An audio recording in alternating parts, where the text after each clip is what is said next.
10 novembre 2025, 22h30. Donald Trump est officiellement de retour à la Maison-Blanche. Mais dès le premier jour, il est déjà trahi.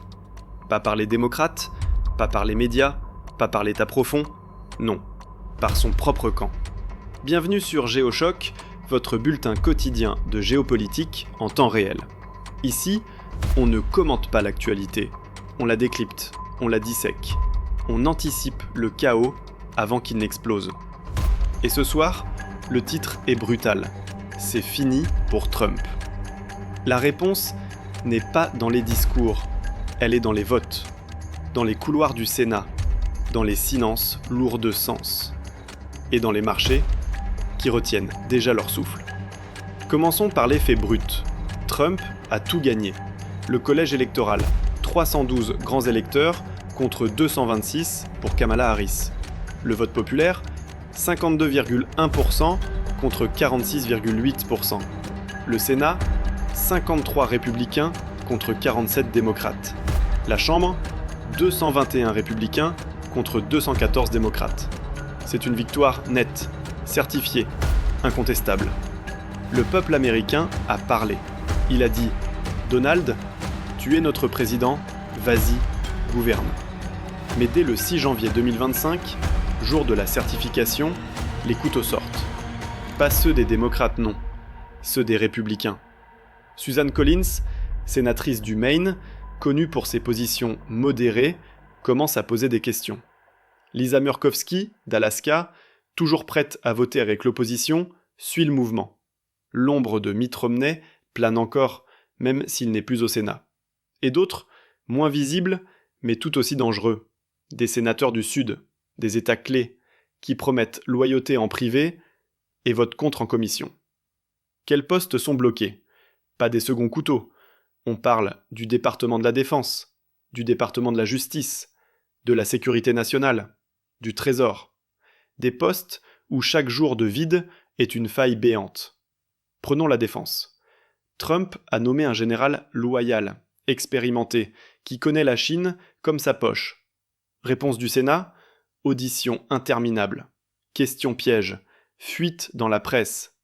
Ce candidat manque d'expérience, il est trop controversé, il pose un risque. Traduction, on ne veut pas qu'il ait le pouvoir. Et pendant ce temps, Xi Jinping sourit, Poutine jubile, l'Iran avance ses pions. Passons à la justice. Trump veut y placer quelqu'un capable de nettoyer les écuries d'Augias, d'enquêter sur les enquêtes, de remettre de l'ordre dans un département gangréné par les luttes internes. Le Sénat répond « Plus de délai ». Des alliances improbables entre républicains tièdes et démocrates agressifs. Le département fonctionne en mode survie. Pas de direction claire, pas de vision, juste des fonctionnaires qui attendent que la tempête passe. Et ce n'est pas tout. Le Trésor, la sécurité intérieure, les postes d'ambassadeurs clés, Israël, Ukraine, Taïwan. Chaque nomination devient une bataille. Chaque audition, une épreuve. Chaque jour sans cabinet confirmé est un jour où les États-Unis sont nus face au monde. Et le monde, lui, n'attend pas. Pourquoi cette trahison ?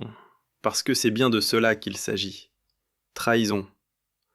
Pas dissidence. Pas débat politique. Trahison pure et simple. Et elle a 3 racines profondes. Première racine, l'ego. Beaucoup de ces sénateurs sont à Washington depuis 30, 40 ans. Ils ont leur fief, leur réseau, leur commission, leurs donateurs. Trump, c'est un intrus, un outsider, un homme qui ne joue pas selon les règles du club. Il ne demande pas la permission, il ne négocie pas en coulisses, il impose. Et ça dérange. Parce qu'un Trump qui nomme librement, qui exécute son programme sans friction, n'a plus besoin d'eux. Et ça, c'est inacceptable. Deuxième racine, la peur. Peur des médias, peur des lobbies, peur de perdre les financements, peur de se retrouver isolé dans son propre parti. À Washington, le pouvoir ne dépend pas seulement des votes, il dépend de l'argent, des connexions, des relations entre le Sénat, les commissions, les conseils d'administration des grandes entreprises. Trump menace tout ça. Il veut drainer le marais, et le marais se défend. Troisième racine, le marché. Oui, le capital. Parce que le capital n'a pas d'idéologie, il a une mémoire.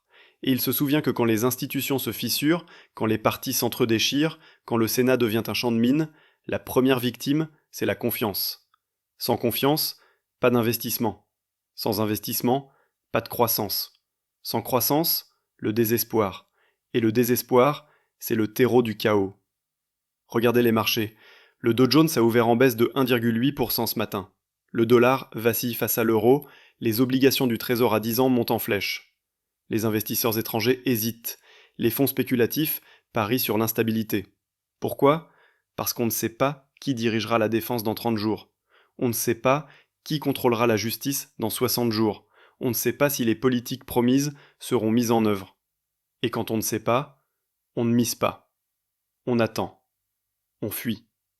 Alors, que peut faire Trump ? Il a 3 options, 3 chemins, chacun plus risqué que le précédent. Option 1, les nominations par intérim. C'est légal. Le président peut nommer des secrétaires temporaires sans confirmation du Sénat.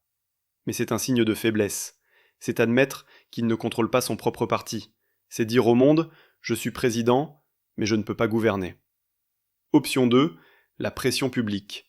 Trump excelle là-dedans. Il peut mobiliser sa base, organiser des rassemblements, utiliser X, Truth Social, les réseaux, menacer les sénateurs traîtres de primaire, transformer chaque vote contre lui en une affaire publique de déloyauté. Ça fracture le parti, ça polarise encore plus, mais ça peut marcher. Parce que les électeurs n'oublient pas. Option 3, les ordres exécutifs. Contourner le Sénat, imposer par décret, flirter avec les limites constitutionnelles. C'est dangereux, très dangereux, parce qu'un président désespéré devient imprévisible, et l'imprévisibilité, c'est le pire ennemi de la démocratie. Et pendant ce temps, le monde regarde. La Chine prépare Taïwan, des mouvements de troupes massifs près du détroit, des exercices navals sans précédent. Xi Jinping sait que si les États-Unis sont paralysés, c'est le moment. La Russie avance en Ukraine, des gains territoriaux dans le Donbass. Poutine teste les limites.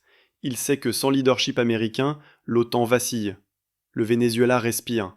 Maduro consolide son pouvoir. Il sait que Trump voulait le pétrole, mais qu'il est bloqué. L'UE panique. Sans les États-Unis, elle est nue face à la Russie, face à la Chine, face à ses propres divisions. Si Washington s'entre-déchire, d'autres prennent la place. C'est la loi de la géopolitique. Le vide ne reste jamais vide. Il est comblé. Par ceux qui sont prêts, par ceux qui attendent, par ceux qui n'ont pas de scrupules. Ce n'est pas un drame politique, c'est une crise institutionnelle, profonde, systémique.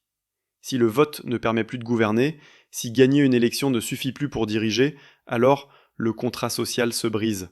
Et quand le contrat social se brise, l'avenir devient imprévisible. Réforme ? Révolution ? Effondrement ? Citoyens, électeurs, investisseurs, alliés, adversaires, vous avez un rôle. Exigez la transparence, exigez des votes rapides, exigez des justifications claires. Pas de limbe, pas de torture procédurale. Si un sénateur vote contre son président, qu'il l'assume, avec des faits, pas des excuses, pas des narratifs. Sinon, le chaos gagne.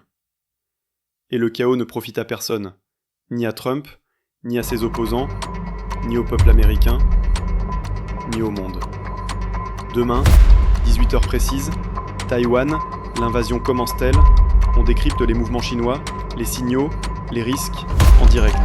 Abonnez-vous, activez la cloche, partagez, commentez. Ici, on ne prédit pas l'avenir. On le voit venir. Géochoc, tous les jours, à 18h. On ne dort pas. On anticipe.